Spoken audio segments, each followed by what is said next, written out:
যারা জীবিত আছে অথচ আল্লাহর কাছে মাপ চেয়ে গুনাহকে নেকিতে পরিবর্তন না করে এমনিতেই মরে গেল হঠাৎ রাত দুপুরে, হঠাৎ মরে গেল দিন দুপুরে অথবা সকাল সন্ধ্যায়, হসপিটালে অ্যাক্সিডেন্টে, বসে শুয়ে ঘুমে, দীর্ঘদিন অসুস্থ হয়ে হঠাৎ মারা গেল।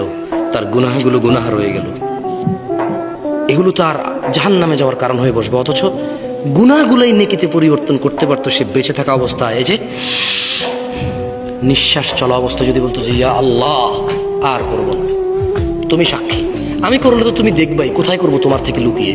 তুমি দেখো আর চুরি ডাকাতি জেনা ব্যভিচার নেশা মিথ্যা কথা কিচ্ছু বলবো না, তবে তুমি আমার আগের গুনাহকে যেমনটা তুমি কোরআনে ওয়াদা করেছো যে নেকিতে পরিবর্তন করবে তুমি করো, আর তুমি দেখো আমি আর গুনাহ করবো না।